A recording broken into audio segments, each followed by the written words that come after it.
आउज़ुबिल्लाहिमिनश्शैतानिर्रजीम बिस्मिल्लाहिर्रहमानिर्रहीम। अस्सलाम वालेकुम viewers, I am Zainab Rashid and welcome to my channel. Students, आज हम ज़ू 510 का जो लेक्चर नंबर है 179 इस यहाँ से डिस्कशन शुरू करेंगे। लास्ट चैप्टर में हमने ये देखा था कि कौन कौन से जो मेथड हैं फीड स्टफ़ के प्रिपेयर करने के वो कौन कौन से हैं। ठीक है, उसमें हमने एक जनरल व्यू लिया था। आप जो है हम मेथड वो है जो डिस्कस करेंगे कौन कौन से हैं।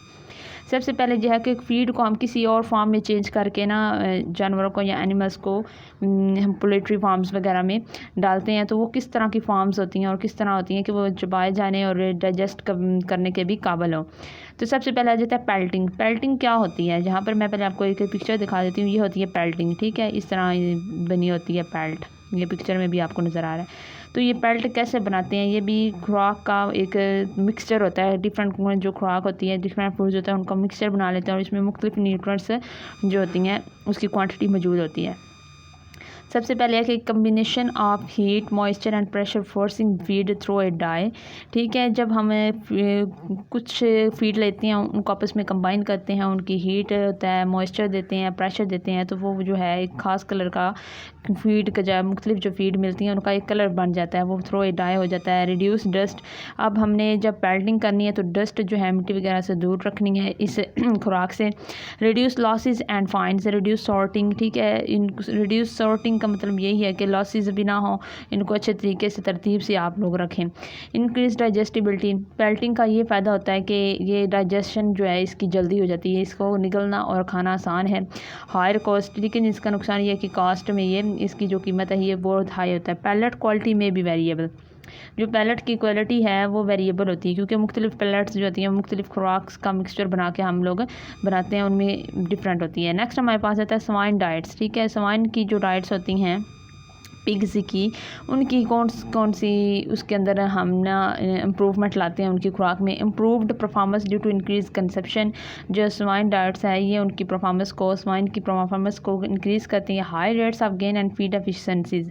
ठीक है, इससे क्या होता है कि फीड की एफिशिएंसीज जो पैलेट्स की शक्ल में हम फीड को स्टोर करते हैं या रखते हैं या बनाते हैं एनिमल्स के लिए या स्वाइन के लिए, तो वो उसके लिए क्या होता है, high rates of gain and feed efficiencies. वो इजीली जो होता है फीड को खा के उसको एफिशिएंटली हज़म कर लेता है। डेयरी डाइट्स में यानी डेयरी प्रोडक्ट्स जो हैं, जो हैंड्स वगैरह हैं या फिर हैंड्स नहीं, ये कोज़ और भैंसें वगैरह जो कि दूध देने वाले जानवर हैं, उनमें हमें क्या होता है only recommended for concentrate portion of the diet. उसमें हम पैलेट्स को किसी उसके पैलेट्स के अंदर जो डाइट हम लेते हैं पैलेट बनाने के लिए, उसका एक ख़ास किस्म का हम कंसनट्रेट पोर्शन बना लेते हैं और डाइट की शक्ल में फिर हम डायरी डाइट्स को देते हैं। Highly effective eight improving digestibility of nutrient. वो पैलेट्स इस तरह की होनी चाहिए कि वो एनिमल्स की न्यूट्रेंट की सलाहियत को गेन करने की सलाहियत को जो है इंक्रीज़ भी करे और वो डाइजेस्टेबल भी इजीली हो सके। बीफ डाइट के लिए, बीफ के लिए कौन सी डाइट जो होती हैं वो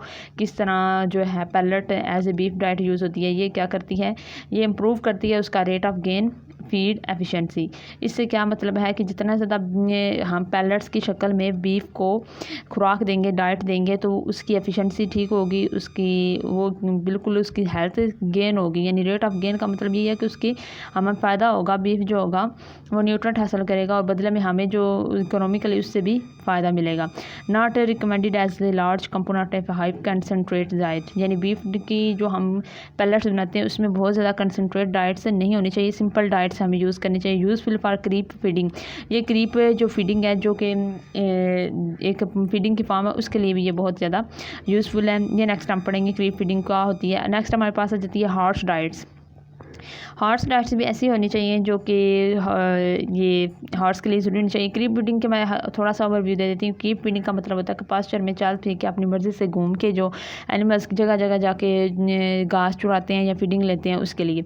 मैं पैलेट दी एंटायर डाइट। कभी कभी हार्स की डाइट ऐसे हम बना देते हैं कि पूरी डाइट जो पैलेट होती है उसी के ऊपर ही उसकी डाइट डिपेंड कर रही होती है, वो ही उसके लिए काफ़ी होती है।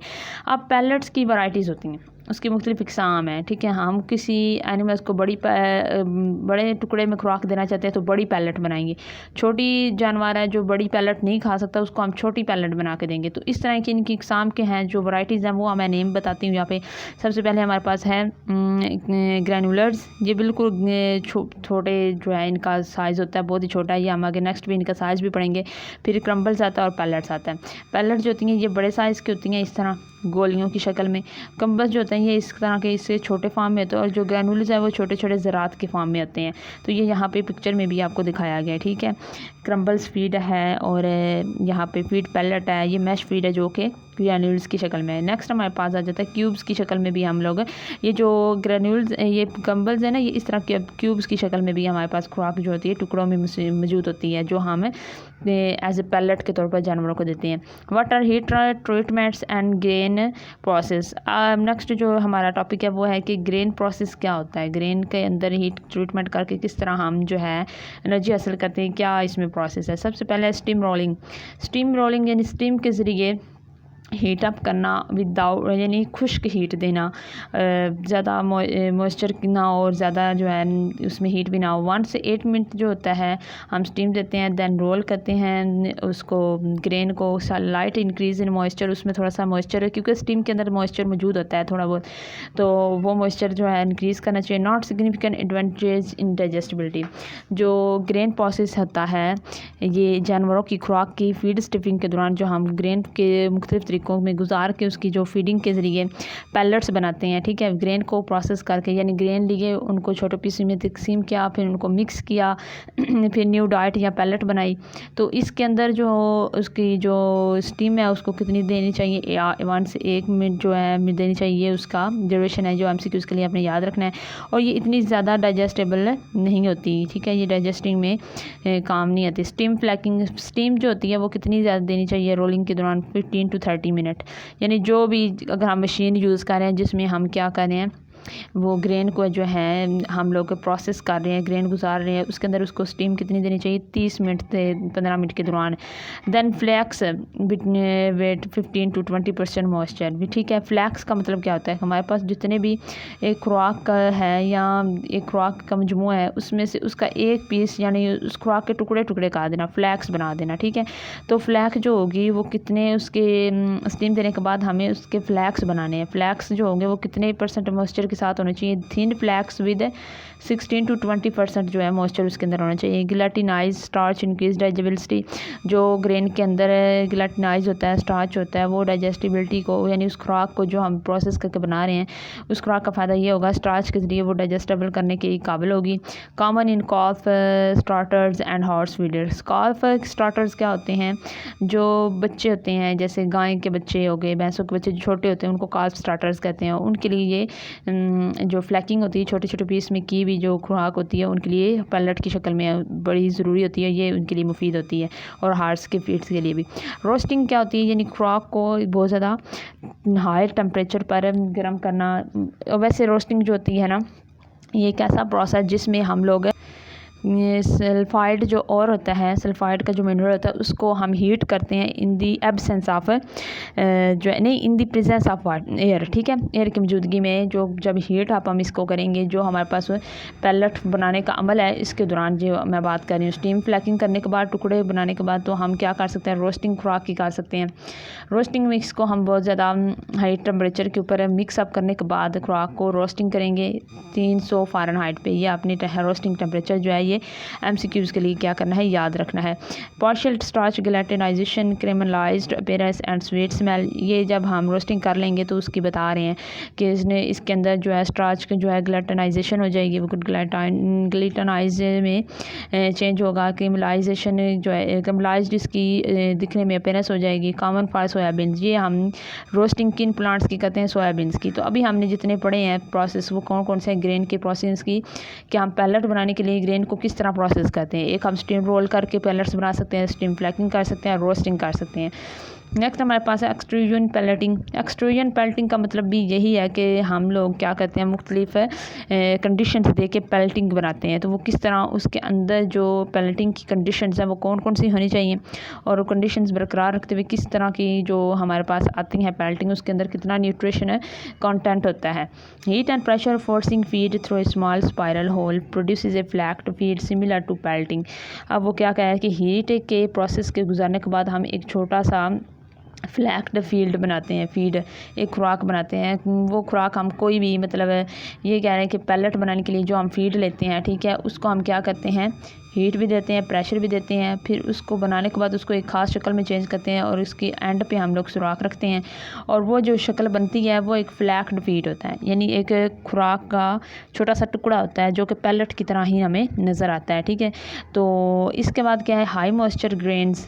कुछ ग्रेन्स ऐसे होते हैं जिनको हाई मॉइस्चर देते हैं, जैसे harvested as 20 to 35 moisture usually corn. जो मकई के बीज होते हैं उनको हमें कितने, जब उसके अंदर मॉइस्चर जो है वो 20 से 35% हो, उस वक्त उनको हार्वेस्ट कर लेना चाहिए, काट लेना चाहिए। Coarsely ground and stored in a soil. फिर हमने क्या करना है, सबसे पहले हमने कॉर्न के बीज जो हैं उनको लेना है, हार्वेस्ट करना है। 20 से 35% उसके अंदर मॉइस्चर होना चाहिए। उसके बाद उनको हमने क्या करना है, ग्राउंड कर लेना, पीस कर लेना। पीसने के बाद उसको एक किसी स्टोरेज फार्म में, टैंक में, सॉइलों के अंदर हमने उसे स्टोर कर लेना है। Dust goes through fermentation. फिर उसको हमने फर्मेंटेशन के अमल से गुजरने देना है। जब वो फर्मेंटेशन के अमल से गुजरेगा तो एक खुराक की फार्म तैयार होगी जो कि हाईली प्लेटेबल होगी, मतलब निकलने और डाइजेस्ट करने और जानवर के लिए सूटेबल होगी, मुनासिब होगी, वो खा सकेगा। और इसका ये जो पैलेट इस तरीके से बनेंगी, उसका फ़ायदा क्या है, can improve feed efficiency up to 8%। तो फीड जो खाने की सलाहियत है जानवर की, उसकी 8% उसकी सलाहियत को बढ़ा देगी। तो ये था हाई मॉइस्चर ग्रेन्स कैसे बनते हैं, ये एमसीक्यू उसके लिए याद रखना है। Feed mixing method. तो मिक्सिंग आज ये जो हम लेते हैं पैलेट बनाने के लिए मुख्तलिफ आम किस्म का फीड लेते हैं। जैसे कि हम ऐसा कर सकते हैं कि हम आम जो घरों में रोटी बनती है वो ले सकते हैं, रोटी के साथ हम लोग कोई बाजरा, जवार, उसके बीज ले सकते हैं। उनको हम पीस के क्या कर सकते हैं, मुख्तलिफ पीस करने के बाद उसको हम एक सोलो के अंदर स्टोर करके हाई फर्मेंटेशन करके उसकी एक पैलेट बना सकते हैं। तो इसके दौरान जो मिक्सिंग होती है वो मिक्सिंग हम कैसे करेंगे, टाइप्स ऑफ मिक्सर्स हम पढ़ेंगे। सबसे पहले वर्टिकल मिक्सर। इसमें क्या करते हैं, सिलेंड्रिकल विद वर्टिकल अगर कैनॉट हैंडल मच मोलासिस। इसमें क्या होता है कि वर्टिकल अगर यूज़ होते हैं। जो अगर होता है ना, ये एक ऐसा आला है जो कि होल्स के बनाने के लिए मतलब यूज़ होता है। ठीक है, तो इससे हमें ये होता है कि एक बर्तन में हम जिस चीज़ों को हमने क्या करना है, ग्राइंड करना है या मिक्स करके पैलेट बनानी है, वो सारी जो होंगे ना खुराक, फ़र्ज़ क्या, ये जैसे पिक्चर में आपको नज़र भी आ रहा है, ये इस पिक्चर में आपको नज़र भी आ रहा है कि जैसे ये मुख्तलिफ़ इक़साम के बीज हैं, मुख्तलिफ़ पौधों के हमने बीज लिए हुए हैं। तो इन बीजों को हमने एक बर्तन में अगर डाल लिया, ठीक है, डालने के बाद उसको हमने इनको मिक्स करना है या ये कह लें कि इनको पीसना है। तो उसके लिए हम एक आला यूज़ करते हैं, इसको उन्होंने बोला है अगर जो होता है ये बेसिकली इसकी इस तरह की फॉर्म होती है, ऐसे बना होता है, ऐसे करके सुराख करने के लिए। ठीक है, इसके ऊपर ये जैसे दीवार के अंदर किसी मशीन के, ड्रिल मशीन जो होती है जो दीवार के अंदर सुराख करने के लिए यूज़ होती है, ऐसे ये भी यूज़ होती है। हार्ड फॉर्म जो होते हैं ना बीज, या छोटी सी होती है ये उसकी बनिस्बत, वैसे उनको ड्रिल करने के लिए, होल्स बनाने के लिए। नेक्स्ट है हॉरिजॉन्टल। ये भी आपने याद रखना है कि टाइप्स ऑफ मिक्सर कितनी होती हैं, एक वर्टिकल होता है, एक हॉरिजॉन्टल होता है। ये शॉर्ट क्वेश्चन के लिए। रोलिंग मिक्सचर विद एन अगर एंड पैडल्स। हॉरिजॉन्टल में हम क्या करते हैं कि हम कोई लंबाई वाला कोई टैंक नहीं लेते, हमने एक छोटा सा प्लेट जो कि थोड़ी गहराई वाली हो, उसके अंदर हमने क्या करना है, प्लेट नहीं, ये वैसे आपका कंसेप्ट बनाने के लिए प्लेट नुमा इनके पास कोई ऐसा हो सकता है रोलिंग इंस्ट्रूमेंट या हॉरिजॉन्टल जो इसके लिए यूज़ होती है इंस्ट्रूमेंट, वो वाला। ठीक है, वो इस तरह हॉरिजॉन्टली उसके अंदर हम क्या रखेंगे, अपनी रिक्वायर्ड जो भी हमने जिसकी भी पैल्टिंग बनानी है वो खुराक रख देंगे। उसके बाद हमने अगर और पैडल्स के ज़रिए उनको पीसना भी है और आपस में मिक्स भी करना है। अगर का मैंने अभी बताया है कि ये एक ऐसा आला है कि जो कि ड्रिलिंग होल्स करने के लिए वुड के अंदर जो है हम यूज़ करते हैं, लेकिन वो इसके लिए भी एक छोटा सा आला होता है जो कि हम इसको भी पीसने के लिए यूज़ होता है। और पैडल्स जो होता है ना, ये आपने देखी होगी घरों में यूज़ होती है आमतौर पर, इस तरह करके इसकी अपीयरेंस होती है। ठहरे मैं आपको बना के दिखाती हूँ, जिसमें इस तरह की ना ज़मीन को खोदने वाला इस तरह एक बेलचा सा जिसे आप बोलते होंगे शायद, वो होता है। ठीक है, जो इस तरह पकड़ के इधर से उसको पकड़ लेते हैं और ज़मीन खो देते हैं। ये एक छोटा सा ये वैसे बेलचे की शक्ल का होता है, लेकिन बेलचा नहीं उसे कहना पैडल्स को। ठीक है, अगर और पैडल्स छोटी मशीनें हैं जो हम आम हाथों में पकड़ कर बर्तन में भी इनको मिक्सिंग के लिए यूज़ कर सकते हैं और ग्राइंडिंग के लिए यूज़ कर सकते हैं। तो handles higher molasses feed better sequencing of feeds in important. Handles का हायर मोलासेस यानी अगर बहुत ज़्यादा डेंसिटी वाला खुराक जिसको मिक्स करना भी मुश्किल हो, उसको भी हम अगर और हैंडल्स के ज़रिए हला सकते हैं। मोलसेस का मतलब वही है जो कि ब्लैक हाई डेंसिटी वाला फ्लूइड हमें हासिल होता है during the forming of sugar. ठीक है। फीड स्टोरेज क्या होती है? फीड की जो हमने स्टोर करना है वो किसके लिए? मॉइस्चर लेवल इसकी मैंने शुरू में बताया कि जब भी हम खुराक स्टोर करते हैं मॉइस्चर और हीट दोनों डिपेंड करते हैं। ये अगर आपने प्रॉपर क्वांटिटी में दे दी तो आपका जो फूड है वो बच जाएगा। Must avoid of insect problems and rodents. ये अभी हम आगे पढ़ेंगे कि जब हम साइलेज स्टोर करते हैं तो कौन कौन सी प्रॉब्लम्स आती हैं।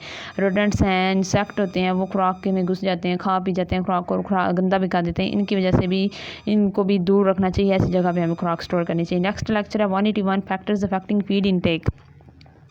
यहाँ से आपका क्वेश्चन बन सकता है what are the factors affecting feed intake. इसमें हमारे पास सबसे पहले आता है वाटर अवेलेबिलिटी है।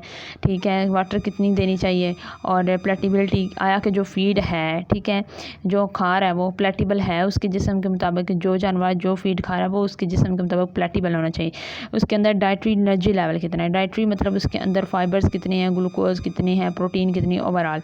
Animals will generally eat to their caloric intake needs, यानी एनिमल्स को उतना खाना चाहिए जितनी डेली की एनर्जी की बुनियाद पे, यानी एनिमल्स को इतना खाना चाहिए कि जितनी उनकी डेली की बुनियाद है, उसकी ज़रूरत है। यानी जितनी एक दिन में अगर उन्हें 210 कैलोरीज चाहिए तो उनको इतनी खुराक देनी चाहिए कि उनकी एक दिन की 210 कैलोरीज एनर्जी पूरी हो जाए।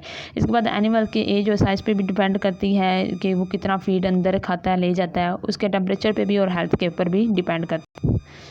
तो एज, साइज़, टेम्परेचर ओवरऑल जो है वो हेल्थ पे ओवरऑल डिपेंड कर रहा है कि इन चीज़ों से पता चलता है कि किस एनिमल को कितनी एज है और उसे कितना डेली की बुनियाद पे कितनी किलो कैलोरीज एनर्जी खुराक में चाहिए। तो एक्सपेक्टेड इनटेक गाइडलाइंस क्या है कि ओवरऑल हमें पूरी खुराक में सवाइन के लिए ये सारी जो ऊपर चीज़ें बयान की हुई थी, ठीक है, वाटर, प्लेटिबिलिटी, डाइटरी लेवल वो 4 से 5% ज़्यादा होता है, कैटल की 2 से 3% होता है, हॉर्सेस का 1.5 से 2.5 और डॉग्स का होता है 2 से 3 तो ये आपने MCQs के लिए जस्ट याद रखना है। तो आज की वीडियो को इतना ही, नेक्स्ट वीडियो तक दीजिए इजाज़त। अल्लाह हाफिज़।